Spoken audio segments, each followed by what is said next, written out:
우리 함께 하나님 말씀 보시겠습니다. 함께 보실 하나님 말씀은 신약성경 마태복음 13장 31절에서 35절까지 말씀입니다. 마태복음 13장 31절에서 35절까지 말씀, 우리 한 절씩 교독하시겠습니다. 또 비유를 들어 이르시되 천국은 마치 사람이 자기 밭에 갖다 심은 겨자씨 한 알 같으니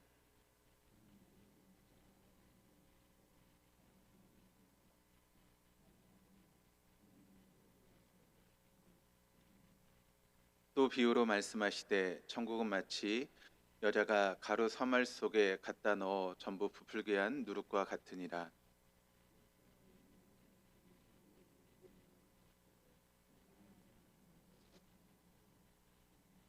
같이 읽겠습니다. 이는 선지자를 통하여 말씀하신 바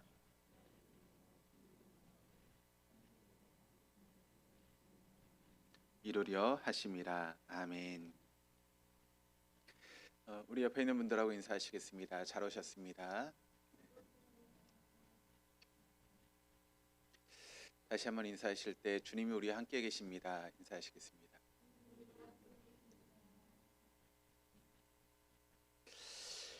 오늘 이 시간 은혜의 자리에 오신 줄 믿습니다. 그렇죠? 하나님께서 오늘도 우리에게 은혜를 더하여 주실 줄 믿습니다. 항상 은혜의 자리를 베푸신 하나님 앞에 우리가 은혜의 자리에 서 있는 것이 얼마나 중요한지 모릅니다. 그래서 은혜의 자리를 찾아가고 또 그 자리에서 하나님의 은혜를 경험할 수 있는 우리 동덕의 모든 교우들 다 될 수 있기를 주님의 이름으로 축복합니다. 우리가 보고 있는 마태복음의 말씀은 총 28장으로 되어 있는 말씀이죠. 그 말씀 중에 오늘 본문으로 보고 있는 말씀은 마태복음 13장의 말씀인데 거의 중간에 위치한 말씀이죠. 근데 위치가 중간인 것이 아니라 어떤 의미에서 보면 이 마태복음 13장의 말씀은 이 마태복음에 있어서 중심이 되는 그런 말씀, 그러니까 말씀의 심장과도 같은 말씀이 마태복음 13장의 말씀입니다. 특별히 이제 우리가 본문으로 보고 있는 이 말씀은 예수님께서 이제 비유로 하신 그런 말씀이 나오고 있는데 하늘나라의 비유에 대한 그런 말씀이 기록되어 있습니다. 하늘나라의 비유에 대해서 쭉 말씀하시는데 그 중에 이제 세 번째 비유와 네 번째 비유가 이제 나타나고 있는 것이 본문의 말씀이죠. 여러분에게 한번 질문을 제가 한번 던져 보려고 하는데요. 그럼 천국과 하나님 나라는 같은 것인가요? 다른 것인가요? 천국과 하나님의 나라 같은 것인가요? 다른 것인가요? 같은 건가요? 다른 건가요? 어떻게 생각하십니까? 천국과 하나님의 나라 같은 거죠, 그렇죠? 네. 근데 왜 우리가 그 확실하게 대답을 못하죠? 천국과 하나님 나라 같은 것인데 왜 우리는 그걸 같다라고 이렇게 쉽게 대답을 못할까요? 왜 그런가 하면 우리의 생각 속에는 좀 다른가? 라고 하는 그런 생각들이 우리에게 있기 때문에 그렇습니다. 근데 왜 우리는 다르게 생각하고 있는 것일까요? 유대인들이 이제 성경 말씀이나 또 하나님의 그런 이름을 부를 때 사실 유대인들이 하나님의 이름을 부를 수 있었을까요? 없었을까요? 유대인들은 하나님의 이름을 부르지 못했습니다. 왜 부르지 못했을까요? 그 이유가 있어야 되잖아요. 그냥 부르기 싫어서 부르지 않은 걸까요? 그건 아니겠죠. 그러면 왜 하나님의 이름을 부르지 못했을까요? 그것은 십계명의 상계명을 그들이 이제 어떤 의미에서 잘못 해석했기 때문에 그런 것입니다. 상계명이 이렇게 나와 있습니다. 너는 내 하나님 여호와 이름을 망령되게 부르지 말라. 주는 자기 이름을 함부로 부르는 자를 죄없다 하지 않는다. 그러니까 이 십계명의 상계명의 말씀을 유대인들이 잘못 오해했습니다. 그래서 아예 하나님의 이름을 부르면 안 된다라고 그렇게 생각을 하게 된 것이죠. 그래서 그들은 하나님의 이름, 그 이름 자체의 단어를 입 밖에 내지 않았습니다. 이제 우리가 히브리어로 이제 하나님을 야훼라고 부르는데 그 이름을 그냥 부르지 않았죠. 그래서 다른 이렇게 이름으로 이제 부르는 것을 보게 되는데, 근데 그게 어떤 의미에서 보면 하나님의 이름을 망령되이 부르지 않기 위해서 그렇게 하나님의 이름을 부르지 않는다, 잘하는 것처럼 생각되죠. 근데 실제 그들의 삶을 보면 어떻습니까? 하나님 이름 가지고 막 어떤 의미에서 보면 맹세하기도 하고 또 죄는 죄대로 지으면서 입으로만 하나님 이름을 부르지 않으면 내가 신앙생활을 잘하는 것처럼 그렇게 착각하는 그런 마음들이 유대인들의 마음 가운데 있죠. 그러니까 이름을 부르지 않는 것이 잘하는 것이 아니라 하나님의 이름에 합당한 그런 삶을 살아가는 것이 잘하는 것인데, 전혀 하나님의 이름에 합당한 그런 삶을 살지 않으면서 그냥 이름만 부르지 않는, 그러면서 우리의 신앙이 좋다라고 생각하는 것이 유대인들의 모습이었다라고 하는 것입니다. 그런데 어쨌든 그렇게 사람들이 하나님이라고 하는 이름을 내뱉지 않으면서 이제 그것을 어떻게 불렀는가 하면 하나님의 나라가 아니라 뭐라고 불렀는가 하면 하늘나라라고 그렇게 불렀습니다. 그러니까 하나님의 나라와 하늘나라는 같은 것일까요? 틀린 것일까요? 같은 의미로 지금 사용하고 있습니다. 그러니까 하나님이라고 하는 그런 이름을 부르지 못하니까 그냥 하늘나라라고 그렇게 불렀던 것이죠. 그러니까 하나님의 나라나 하늘나라나 똑같은 의미입니다. 그래서 우리가 천국이라고 하는 말을 쓸 때 어떤 단어를 쓰죠? 그게 이제 우리가 한자로 쓰고 있는데, 하늘 천자에 나라 국자 써서 하늘에 있는 나라. 그래서 우리가 하나님 나라를 이제 천국이라고 그렇게 부르죠. 근데 여러분, 하나님의 나라, 천국이라고 하는 것을 우리가 자꾸 이렇게 부르다 보니까 문제가 생깁니다. 어떤 문제가 생겼을까요? 천국 하면 우리가 뭘 생각합니까? 자꾸 어디를 쳐다봐요? 하늘을 쳐다봐요. 그럼 하나님 나라 천국이 그냥 하늘에만 있는 것인가요? 그렇지 않잖아요. 근데 우리는 천국, 하늘나라라고 자꾸 생각하다 보니까 천국을 바라보면 항상 우리가 하늘을 쳐다보면서 천국을 이렇게 생각하는 경향들이 있죠. 그것이 어떻게 보면 우리에게 있어서 잘못된 그런 시각이라는 것입니다. 그러니까 하나님의 나라를 그들이 쓸 수 없었기 때문에 하늘나라라고 하는 말을 썼지, 중요한 것은 하나님의 나라, 그것이 바로 천국이고 또 하늘나라라는 것이죠. 여러분, 그러면 하나님의 나라는 어떤 나라일까요? 하늘에 있는 게 그냥 하나님의 나라입니까? 뭐가 하나님의 나라죠? 어떻게 생각하십니까? 하나님 나라는 뭐죠? 하나님 나라가 뭔지 모르시고 어떡하지 신앙생활 하셨어요? 하나님 나라가 뭡니까? 그냥 하늘에 있는 게 하나님의 나라입니까? 그게 아니죠. 하나님 나라라는 것은 하나님께서 주인 되시는 나라가 하나님 나라시고, 또 하나님의 통치권이 있는 것이 바로 하나님의 나라입니다. 그러니까 여러분, 우리가 이제 잘못 생각하는 것 중에 하나가 무엇인가 하면 하나님의 나라는 장소의 개념이 아니라는 것입니다. 하나님 나라는 통치의 개념이라는 것이죠. 그래서 여러분, 하나님이 우리 주인 되시는 그곳이 여러분 어떤 곳입니까? 그곳이 하나님의 나라가 될 수 있다는 거예요. 예를 들어서 여러분, 우리 가정에 하나님이 주인 되신다면 그럼 어떤 일이 벌어질까요? 우리의 가정은 하나님의 나라가 되는 것입니다. 그러니까 하늘에만 있는 것이 하나님의 나라가 아니라 주님의 통치가 있는 곳이 바로 하나님의 나라예요. 그래서 이 땅 가운데도 하나님 나라가 이루어질 수 있다는 것이죠. 그래서 주님이 우리 가정의 주인 되신다면 우리 가정은 하나님 나라가 되는 것이고, 내가 일하는 곳에서 하나님이 주인 되시다면 우리의 일터가 하나님 나라가 되는 것이고, 또 우리의 목장에 하나님께서 주인 되신다면 그 우리의 목장이 결국 하나님의 나라가 되는 것입니다. 그렇다면 여러분, 교회와 하나님의 나라는 어떤 차이가 있을까요? 교회와 하나님의 나라 어떤 차이가 있을까요? 한마디로 교회는 이 나라의 뭐와 같다? 임시 정부와 같다라고 생각하시면 됩니다. 그러니까 하나님 나라가 있는데 그 나라가 이제 이루어질 거예요. 그런데 여기서 이 땅에서 임시적으로 우리가 하나님 나라의 역할을 감당하는 곳이 바로 교회라고 생각하시면 됩니다. 그래서 하나님 나라를 설명할 때 어떤 해석을 하는가 하면 이미, 그리고 아직이라고 하는 그런 단어를 씁니다.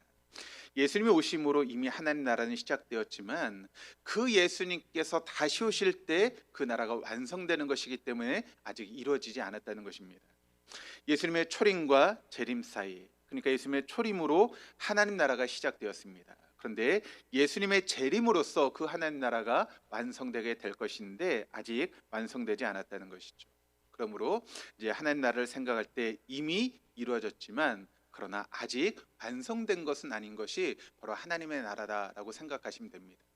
이런 전 이해를 가지고 우리가 오늘 본문의 말씀을 한번 보시면 마태복음 13장 31절에서 35절까지 말씀이 본문의 말씀인데, 여기는 세 번째 비유와 네 번째 비유, 하나님 나라에 대한 세 번째 비유와 네 번째 비유가 나오고 있는데, 세 번째 비유를 우리가 한번 보시면 31절 32절 말씀인데 같이 한번 읽어보시겠습니다. 또 비유를 들어 이르시되 천국은 마치 사람이 자기 밭에 갖다 심은 겨자씨 한 알 같으니 이는 모든 씨보다 작은 것이로되 자란 후에는 풀보다 커서 나무가 되매 공중의 새들이 와서 그 가지에 깃들 이느니라. 자, 겨자씨의 비유가 나오고 있는데 여러분 어떤 내용을 담고 있죠? 겨자씨의 비유는 아주 작은 것이었지만 그런데 그것이 나중에 커서 풀보다 더 커져서 나무가 되어서 그 나무에 새들이 깃들이고 또 힘을 얻게 된다라고 하는 그런 이야기입니다. 그런데 하나님의 나라가 이와 같다라고 하는 것을 이야기를 하고 있습니다. 그렇다면 하나님 나라는 여러분 무엇일까요? 바로 작은 것으로부터 시작해서 그게 성장하는 것이 하나님의 나라다라고 하는 것을 우리에게 보여주고 있는 그런 비유입니다. 첫째, 하나님 나라는 아주 작게 시작해서 크게 성장한다. 그것이 바로 하나님 나라의 모습이다라고 하는 것을 우리에게 증거하고 있습니다. 예수님이 여러분 어디에서 태어나셨죠? 정말 보잘것없는 베들레헴의 마구간에서 태어나지 않았습니까? 그런데 그 예수님의 마지막이 어떻게 됐습니까? 우리 모든 인류의 죄를 짊어지고 십자가에 죽으시는 그 마지막의 모습을 우리가 보게 되죠. 또 예수님께서 공생을 하시면서 몇 명의 제자를 세우셨습니까? 12명의 제자들, 그리고 예수님을 따르는 사람을 좀 넓게 넓히면 120명의 그런 문도들이 끝까지 예수님을 따랐던 것을 우리가 보게 됩니다. 그러니까 아주 적은 숫자에서 여러분 그들이 시작하게 되었지만 나중에 보면 어떻게 되었습니까? 그 12명에 불과했던 그 제자들이 세계 복음화를 이루는 그런 놀라운 일을 일으켰다라고 하는 것을 우리가 발견하게 됩니다. 사실 우리는 여러분 무엇을 중요하게 생각하는가 하면 큰 것, 눈에 보이는 것, 이름을 가지고 있는 것을 중요하게 생각하죠. 그래서 여러분 교회도 어떤 교회가 좋은 교회입니까? 큰 교회. 그렇죠? 이름 있는 교회. 그래서 저 강남에 있는 무슨 사랑의 교회 막 그런 교회가 우리가 좋은 교회라고 생각을 하지 않습니까? 그건 지극히 여러분 인간적인 생각입니다. 크다고 해서 여러분 좋은 게 아닙니다. 이름이 있다고 해서 좋은 것이 결코 아니라는 것이죠. 왜냐하면 우리 주님은 작은 것을 결코 소홀히 여기시는 분이 아니시기 때문에 그렇습니다. 아주 작은 것도 소홀히 여기지 않으시고 그것을 중요하게 생각하시는 분이 우리 주님이라는 것이죠. 그런데 우린 자꾸 뭔가 큰 것, 이름 있는 것, 화려한 것, 그것이 좋은 것이다라고 생각하는 그런 마음들이 있지 않습니까? 그러다 보니까 여러분 우리의 모습을 보면서 내가 그렇게 잘난 것도 아닌 것 같고 내가 뭐 많이 가진 것도 아닌 것 같은데 자꾸 우리를 작게 생각하죠. 그러면서 나 같은 사람이 무슨 주님의 일을 해라고 하는 그런 마음이 우리의 마음에 있지 않습니까? 그러나 결코 그렇지 않습니다. 우리가 아무리 작은 존재라 할지라도 우리가 내세울 것이 전혀 없는 그런 사람이라 할지라도 예수는 그 작은 것을 통해서 하나님 역사를 이루시는 분이 우리 주님이시다라고 하는 것을 우리가 결코 놓치지 말아야 되죠. 내가 이름이 없다라고 하는 것이 중요한 것이 아닙니다. 내가 작은 사람이다라고 하는 것이 중요한 것이 아닙니다.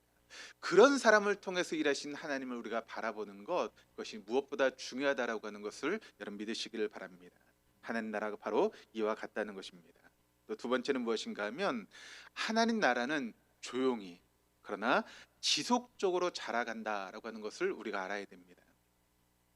여러분 하나님 나라는 한순간에 갑자기 자라지 않습니다.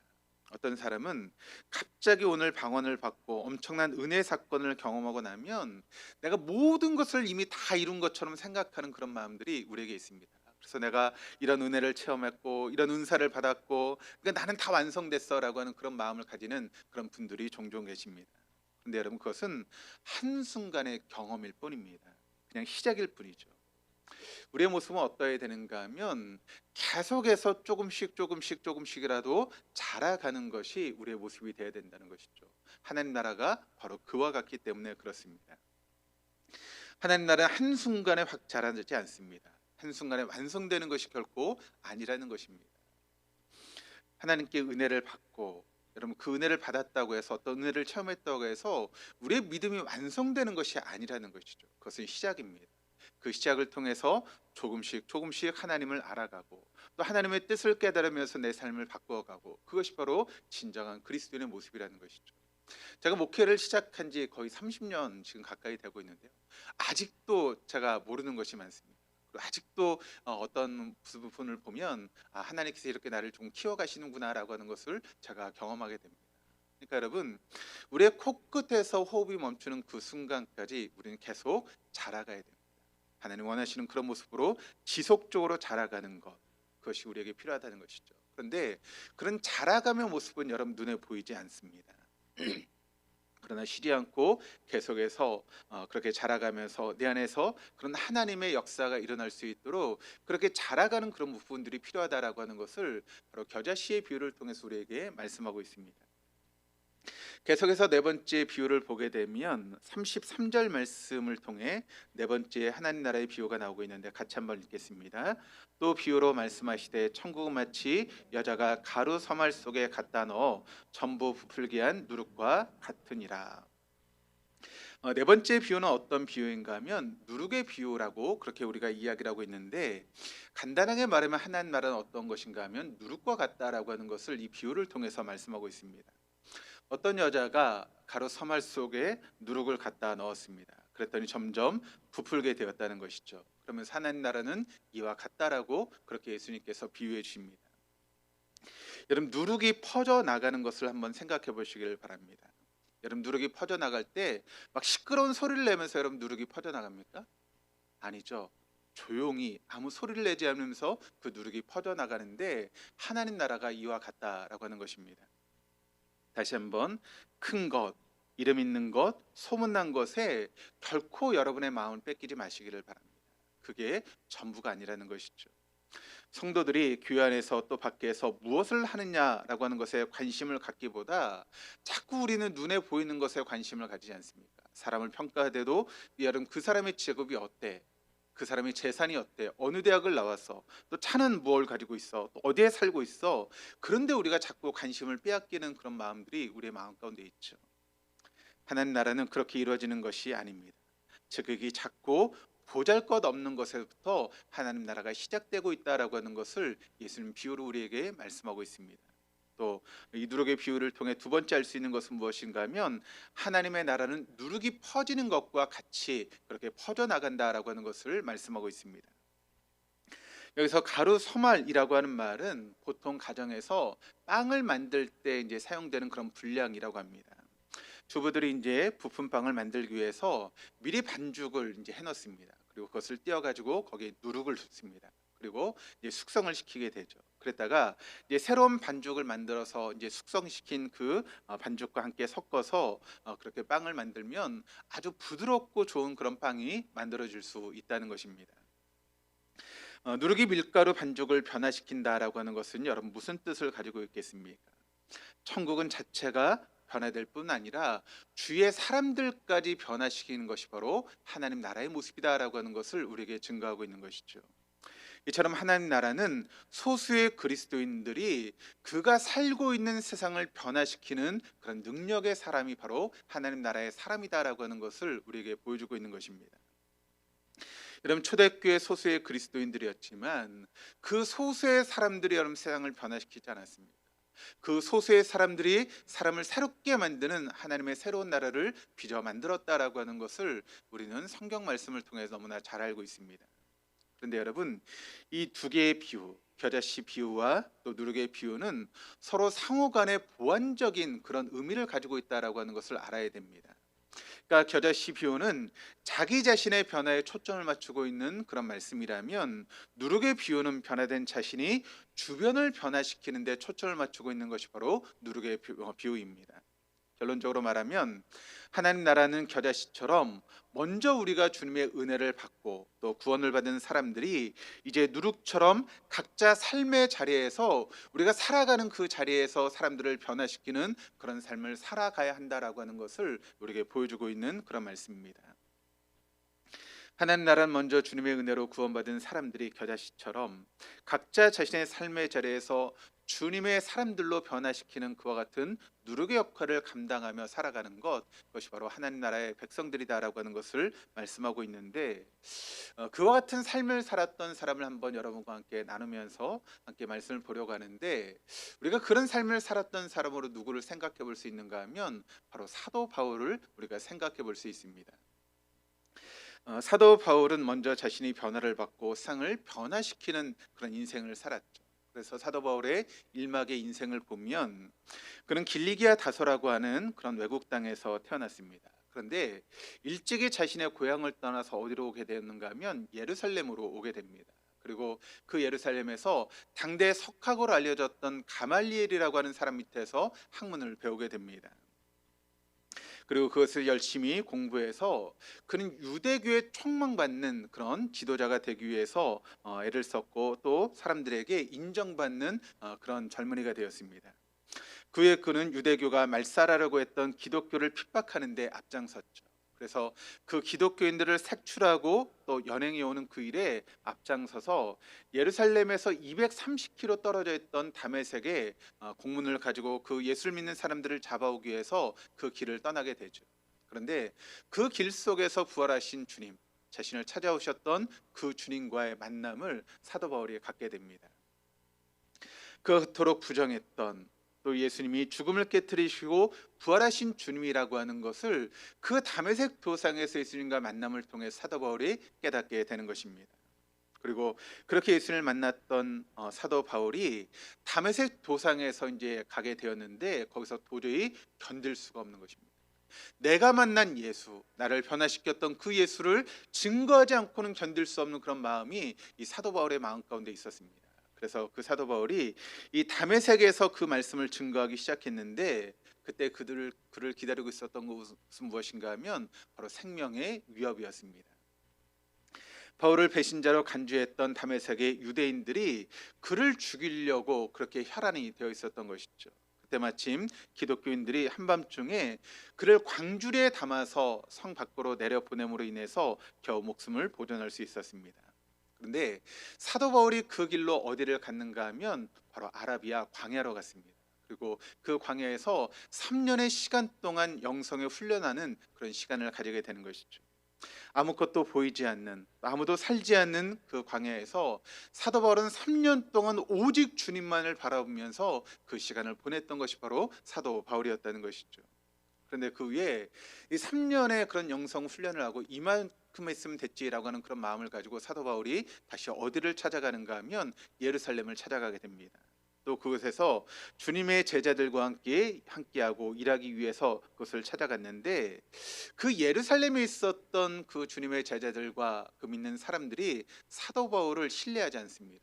이 사람이 회심했다고 하는데 우리는 도저히 믿을 수 없어. 얼마 전까지만 해도 우리를 잡아오는데 앞장섰던 그런 사람인데 그냥 말 한마디로 회심했다라고 하니 그것을 믿을 수 있는 사람이 여러분 얼마나 있겠습니까? 그러니까 예루살렘에 있는 그 성도들이 사도 바울과 함께 하려고 하지 않았습니다. 그런데 또 예루살렘의 유대인들은 그렇게 배신했던 사도 바울을 죽이려고 혈안이 되어서 그렇게 있었던 것이죠. 그러니까 사도 바울은 이쪽에도 어울릴 수 없고 저쪽에도 어울릴 수 없는 그런 상황에 빠지게 된 것입니다.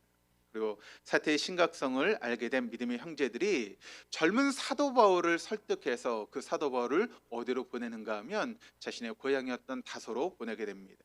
그것이 바로 사도 바울의 생명을 보존할 수 있는 유일한 길이다라고 생각하고 사도 바울을 다소로 보내게 되는 것이죠.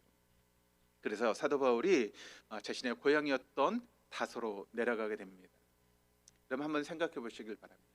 그렇게 다소로 내려가는 사도 바울의 그런 모습이 여러분 성공한 사람의 모습입니까? 아니면 실패한 사람의 모습입니까? 누가 봐도 실패한 사람의 모습으로 지금 사도 바울이 자신의 고향으로 내려가게 되죠. 그리고 그는 긴 시간을 그 고향에서 보내게 됩니다. 한 달, 두 달, 1년, 2년의 시간이 아닙니다. 사도 바울이 그 고향에서 보냈던 시간은 어느 정도 됐는가 하면 무려 13년의 시간 동안 고향 다소에서 칙거하는 그런 시간을 보내게 됩니다. 젊은 여러분 사도 바울에게 한창 뭔가 일할 수 있는 그 젊은 시간에 사도 바울이 13년의 시간을 그렇게 고향에서 묻혀 있는 그런 시간을 보내게 된 것이죠. 얼마나 여러분 그 시간이 길었겠습니까? 주님을 위해서 일하고 싶은 그런 마음이 굴뚝 같음에도 불구하고 일할 수 없이 그저 고향에서 칙거하는 그런 모습의 시간들, 아무런 기약이 없이 그렇게 보내야 되는 그런 시간들이 얼마나 여러분 힘들고 어려웠겠습니까? 그러나 바울은 그 13년의 시간 동안 결코 절망하지 않았습니다. 자신을 인생의 패배자라고 여기지도 않았습니다. 그는 그런 상황 속에서 다메섹으로 가던 길에 만나 주셨던 그 부활하신 주님을 13년 동안 막 붙들고 있었던 것이 바로 사도 바울이었습니다. 그리고 그는 그분만을 의지했습니다. 아무도 사도 바울을 알아주지 않았지만 부활하신 주님께서 지금 나를 빚어가고 있다라고 하는 그런 마음을 가지고 그 긴 시간 동안 사도 바울은 주님만을 바라보면서 그런 시간을 보내게 되었던 것이죠. 그리고 그런 시간이 사도 바울에게 있었던 모든 불순물을 제거해서 하나님 앞에 정금같이 나올 수 있는 그런 시간이라고 하는 것을 굳게 믿었고, 그랬기에 그는 그 긴 시간을 참고 인내하며 견딜 수 있었던 것입니다. 13년째가 되던 해에 어느 날 뜻밖에도 안디옥에서 목회했던 바나바라고 하는 사람이 사도 바울을 찾아오죠. 그리고 그 사도 바울께 함께 안디옥에서 함께 공동 목회를 하기 위해서 사도 바울을 불러 올리는 그런 일이 생기게 되는 것입니다. 그때부터 바울은 본격적으로 누룩의 삶을 살기 시작하는 것이 사도 바울의 이막의 인생이었습니다. 1차 선교 여행을 통해서 선교사로 파송을 받고 바나바와 마가와 함께 1차 선교 여행을 떠나지 않습니다. 그래서 구브로의 섬들의 도시들, 또 소아시아의 버가, 이가니온, 루스드라 등 교회를 돌아보면서 많은 복음을 증거했고, 뿐만 아니라 에베소라고 하는 그런 교회에서 3년 동안 목회하면서 영혼 구원의 제자 삼는 일에 앞장섰던 것이 바로 사도 바울의 모습이었습니다. 이후에 사도 바울은 예루살렘의 귀환에서 유대인들에게 체포당하게 되죠. 그리고 이어서 가이사라 빌립보로 이송이 되게 되고, 이제 황제의 그런 재판을 받기 위해서 로마에 가게 됩니다. 그때 로마에서 이제 감옥에 갇히게 되는데 한 2년 동안 그런 옥중 생활을 하게 됩니다. 근데 그때 이제 옥중 생활은 물론 감옥 생활이긴 했지만 그에게 일정한 자유가 주어져서 연금 상태로 사람들에게 복음을 증거할 수 있는 그런 기회가 주어졌습니다. 그러다가 AD 63년경에 잠시 석방이 되었다가 그 1년 후인 AD 64년경에 그때 이제 로마에 일어났던 대화재를 네로 황제가 기독교인들의 그런 짓이다라고 그렇게 속여서 다시 사도 바울이 다시 붙잡히게 됩니다. 그리고 AD 67년경에 로마 인근이었던 오스티안 가도에서 목이 잘려 참수형을 당하는 그런 일이 벌어지게 되죠. 그럼 사도 바울의 인생을 한번 보시길 바랍니다. 그의 일막의 인생은 예수 그리스도를 만나서 점점 깊어지는 성숙의 시간이었다라고 하는 것을 우리가 알게 됩니다. 아주 드라마틱하게 여러분 예수님을 만났습니다. 그 누구도 이런 경험을 하지 못했는데 오직 사도 바울만 그를 찾아오셨던 주님을 도상에서 만남으로 인해서 드라마틱하게 그가 변화되어지는 놀라운 은혜를 경험하게 되는 것이죠. 그런데 여러분, 그런 은혜의 경험이 있었던 그 사도 바울을 주님께서 바로 쓰신 것이 결코 아니었다라고 하는 것입니다. 계속해서 예수님은 그 사도 바울을 머물게 하십니다. 또 기다리게 하십니다. 성숙하게 하십니다. 그리고 그 시간을 무려 17년이라고 하는 그런 시간 동안 사도 바울을 기다리게 만드셨던 것이죠. 그러고 나서 그를 이제 하나님께서 그 겨자씨의 삶에서 누룩의 삶으로 바꿔가시는 그런 모습을 사도 바울의 이막의 인생을 통해서 우리가 보게 되는 것입니다. 그래서 그를 사용하기 위해서 하나님은 안디옥으로 그를 부르십니다. 1년 동안의 하프타임을 가진 다음에 그 남은 시간들을 통해서 사도 바울은 주님이 부르시는 그 순간까지 이 땅에서 그런 누룩의 삶을 살아가게 되는 것입니다. 어떤 의미의 사도 바울의 삶은 우리 모든 믿음의 사람들의 모델이 되는 그런 삶이다라고 하는 것을 우리는 잊지 말아야 됩니다. 여러분, 우리가 어떻게 살아가야 할까요? 우리가 그리스도인으로 어떤 삶을 살아가야 되는 것이겠습니까? 우리가 지금까지 하나님께서 우리를 겨자씨의 삶으로 인도하셨다면 그 삶 가운데 때로는 지루할 수 있습니다. 아니, 뭔가 좀 된 것 같은데 왜 하나님 자꾸 나를 이렇게 기다리게 만드시나, 왜 이 자리에서 계속 머물게 만드시나라고 하는 그런 마음이 우리에게 있을 수 있습니다. 그러나 여러분, 그 시간은 하나님께서 우리를 성숙시키는 시간이다라고 하는 것을 결코 잊지 마시기를 바랍니다. 아무리 지루하고 힘들어도 그 시간을 견디는 사람만이 누룩의 삶을 살아갈 수 있기 때문에 그렇습니다. 그럼 우리 여러분, 우리가 더 오랜 시간 동안 기다린다고 한다면, 우리가 더 오랜 시간 동안 머물고 있다면 하나님 우리를 더 귀하게 사용하기 위해서, 더 귀하게 성숙하게 만들기 위해서 그런 시간들을 지금 우리에게 허락하고 있다라고 하는 것을 여러분 믿음으로 바라보시기를 바랍니다. 우리가 믿음으로 그것을 바라볼 수 있다면 어떤 상황 가운데도 우리는 낭망하지 않을 것입니다. 왜 내 삶이 이렇게 변화가 없고 왜 내 삶이 이렇게 새로워지지 않는가라고 하는 그런 답답함도 없을 것입니다.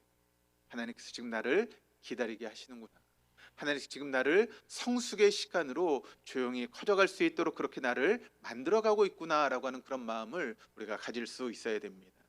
그리고 때가 되면 하나님은 우리를 제 이막 누룩의 삶으로 우리를 빚어 가게 되실 것입니다.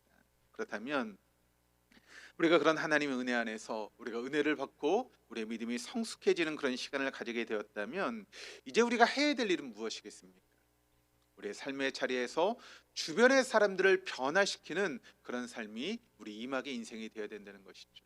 그래서 내 주위의 사람들, 아직도 주님을 알지 못하는 사람들을 변화시키고 살아계신 하나님을 증거하고 그들이 하나님 나라의 백성으로 살아갈 수 있도록 그들을 변화시키는 그와 같은 일들이 우리에게 필요하다라고 하는 것을 오늘 사도 바울의 그런 모습을 통해서 우리가 다시 한번 생각하게 되는 것입니다. 그리고 여러분, 그렇게 그 사람들에게 나아갈 때 우리의 마음 가운데 망설임이 생길 수 있습니다. 그리고 두려움이 우리에게 있을 수 있죠. 그러나 여러분, 우리가 가서 시작하기만 하면 그때 하나님께서는 우리에게 힘을 부어 주실 것입니다. 그리고 우리로 하여금 기쁨을 느끼게 해 주실 것이고 보람을 느끼게 해 주실 것이고 가는 게 은혜구나라고 하는 것을 깨닫게 하시는 그런 놀라운 은혜의 시간들이 우리에게 분명하게 주어지게 될 줄로 믿습니다. 그러므로 여러분의 삶의 자리에서 하나님께서 이제 누룩의 삶으로 여러분을 부르신다면 그 사람에게 나아가는 것이 망설이고 또 두려움이 있다 할지라도 나와 함께 하시는 그 주님을 바라보시고 우리에게 힘을 주시는 그 주님의 능력을 의지하면서 담대하게 복음을 증거하시며 또 영혼 구원의 제자 삼는 그 일에 쓰임 받을 수 있는 저와 여러분 우리 모두가 될 수 있기를 주님의 이름으로 축원합니다.